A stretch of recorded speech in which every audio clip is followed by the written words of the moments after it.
SuperVHS. Would you even know what I'm talking about when I'm talking about SuperVHS? Most people think you're talking about the old VHS tapes that people used at home to record their shows. But of course, no, that's not what it is. SuperVHS, or SVHS as it was also known, because apparently we need an abbreviation for just about everything in our time, or IoT, but SVHS was a high-resolution version of VHS, where VHS had about 400 lines vertically, I think. SuperVHS had 625. Of course, I'm talking about the PAL versions. I don't really know what the NTSC resolution was on the top of my head. But anyway, the way you would recognize SVHS was on the tape itself. It would say SVHS. Also there it says SuperVHS. Of course, also on the boxes it would say SVHS, excellent definition SVHS video cassette. And it usually said 625. 625 was the amount of lines. Also, of course, on any SVHS machines it would say the same. You can see this one says SVHS 625 on the machine itself. There's another one over there that says SVHS 625. It would of course also say that on any cameras. SuperVHS, SVHS movie camera. Now you can play back VHS tapes on an SVHS machine, but you cannot play back SuperVHS on a normal VHS machine. You need a SuperVHS machine to play back the SuperVHS recorded tapes, which of course creates problems for people like me who have filmed a lot of footage on SVHS. Why did I do that in the first place? Well, back in the day, in the 90s I would say, you either filmed on two formats. One was Betacam SP for something that was going to be broadcast on television, but that was a very expensive format, so a lesser expensive, although still expensive format was SuperVHS. It was insanely expensive compared to VHS, but the quality was so much better, the resolution was higher, and of course if you remember, if you ever did it, to make a copy of a VHS tape, every time you made a copy, the quality would severely deteriorate. However, if you shot and mastered on SVHS, you would still have a high enough quality master tape. And then of course if you did make another VHS copy of that, yeah, you would still end up with completely watchable quality. This of course would not be the case if you shot on VHS and then made a copy to VHS. You would only end up with okay quality, but if you then made a copy of that copy, then it was absolute crap, unacceptably low quality. Long story short though, I still have a lot of raw material on SVHS tapes that I need now for editing. So I've been needing SuperVHS players, PAL versions, and I've gone through quite a few by now. My own SuperVHS decks were damaged by lightning, and then I got some money from the insurance, but I used that then to buy digital equipment, leaving me still without SuperVHS equipment. Well, decks anyway. For a while then I simply used the cameras. As long as I still had working SuperVHS cameras. Yes, this is what a video camera used to be in the 90s. A huge bulky thing you would carry on your shoulder, like so. Yes, I'm not the Terminator.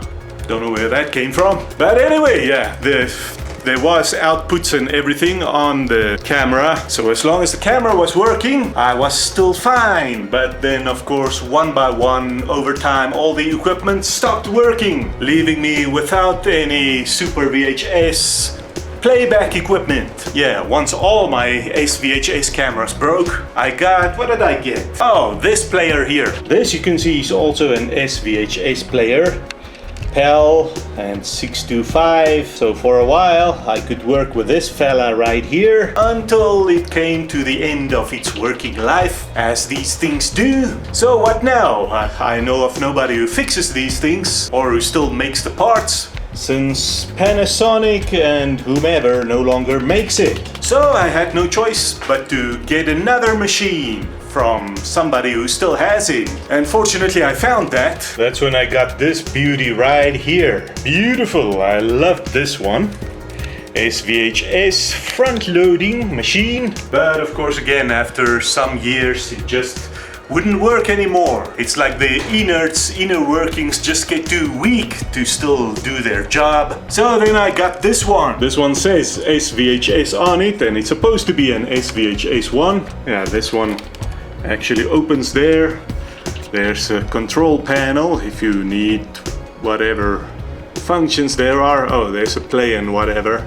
Play and stop. Of course, the tape goes in there. But I'm afraid I had quite a nasty surprise with this one, because the person whom I bought it from, they fixed it so it can work. Does it work? Yes, it does work, but not with SVHS tapes. It plays VHS tapes. It seems the person who fixed this also didn't know what is the difference between VHS and SuperVHS, so they just took parts from a VHS machine, probably the head or the drum or something, put it in this machine and said, yeah, now it works again. But no, it doesn't play SuperVHS tapes, which is why I got it in the first place. So that would not work. That is when I got this one. This beautiful one right here.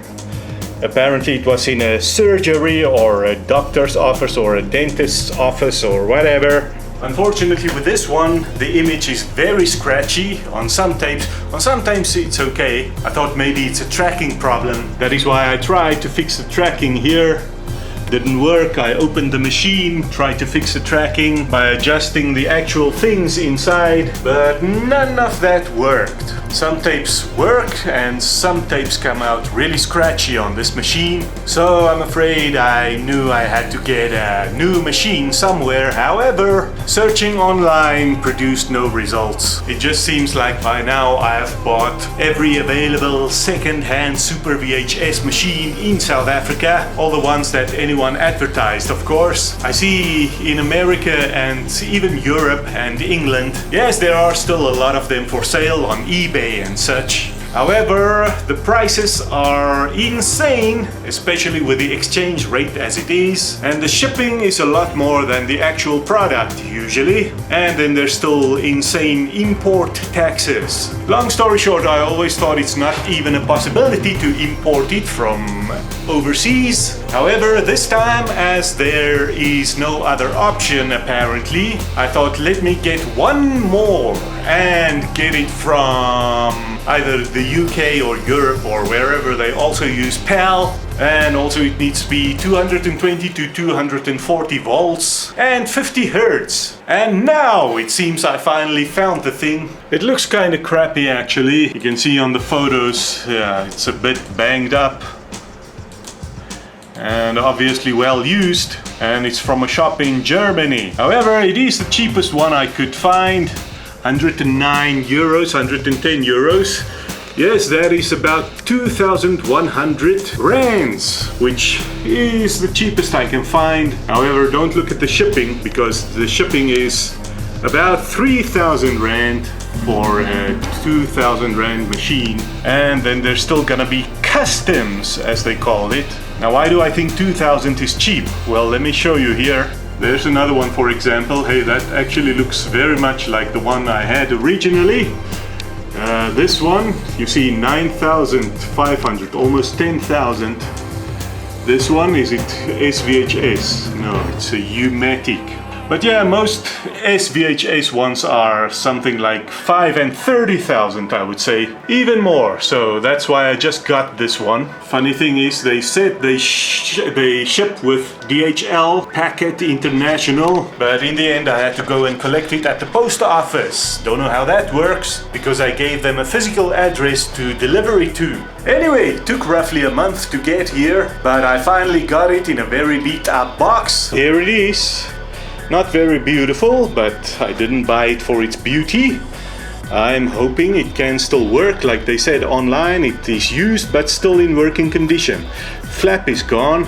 I didn't know how I was gonna work German equipment on South African electricity. I did see online it's about the same voltage, but I mean the plugs itself, would I need a travel adapter or whatever? But then I saw, here on the back it says AC 220 volts to 240 volts, 50 or 60 Hertz, 54 watts. So It looks to me like it's gonna work. And what's even better, look, it takes a kettle wire, what we call a kettle wire, which is what I had from the old machine, so it looks like I can just plug it in. No adapter necessary. So now we just connect the cables. That's the S-video out and the audio out. What is this? Normal / hi-fi. And this is just hi-fi.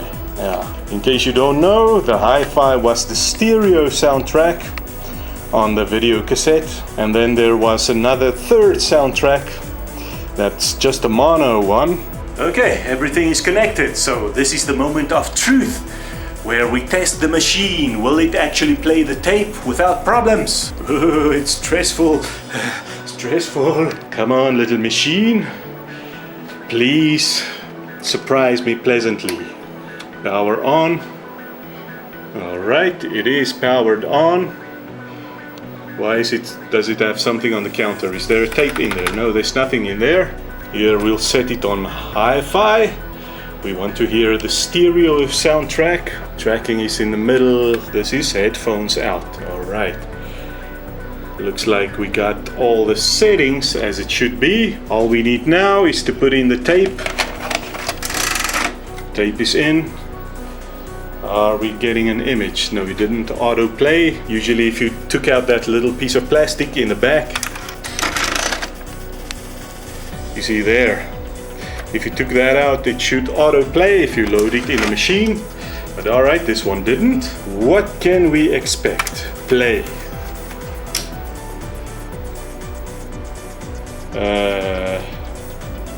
Nothing. What's wrong? Okay, stop. Okay, not a good start. You know what, let's just test something. I now connected this machine to this one, and this one is what's showing on the monitor. Let's see if we just take a cable directly from this to this monitor. Will that give us an image? Okay, this is now just the normal video out through the RCA. And now the monitor is just showing black. Let's see if we press play now. Okay, something flashed. And I see absolutely no image. Oh, there we go. Okay. Yeah, it seems it just needed a bit of something. Yeah, this black line you see on camera, I don't see that in real life. Let me just pause here. Where's the pause? Oh, there. Yeah, I don't see that black line in real life. That was because the monitor is like scanning. Those of you who know what that is, it keeps scanning the lines, and it's not the same rate at which the camera is. Well, I don't know what the frame rate or whatever, but yeah, I'm seeing a clean image now. So let me see that again. All right, so looks like it's gonna work. I'm just sad that the S-video cable didn't work. It should work through this machine because I tape things on a DV-cam tape first, and if I then digitally capture from a digital DV-cam tape, then I get a much stabler image that doesn't drop frames, because sometimes if you have scratches or jumpies in the analog video, it creates problems for your digital capture. So yeah, I'm gonna have to connect it to this, and I want to do it through the S-video cable, because the S-video cable just gives you even much better quality than does the RCA cable. So let me see if I can make that work. Okay, I think I found the problem.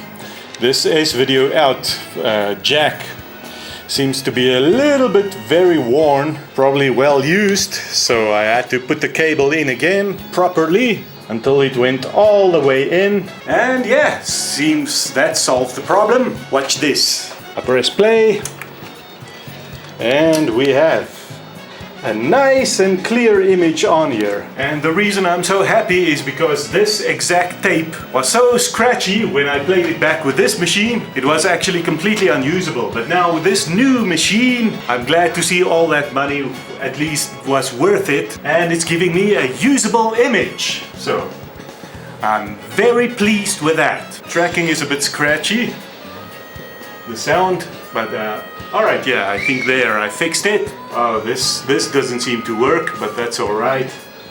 As long as I can play the tape back once and capture it on digital tape from which I can make my digital transfer to computer.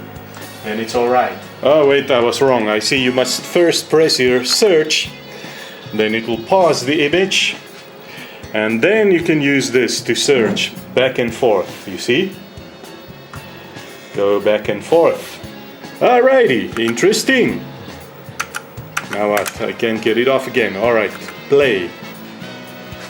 Anyway, I'm very excited about this. Now I can finally do a quality transfer. Finally I can sigh a sigh of relief. So thank goodness and thank you Jesus. Anyway, I gotta get to work capturing all these tapes. So thank you for watching and please subscribe if you're not subscribed.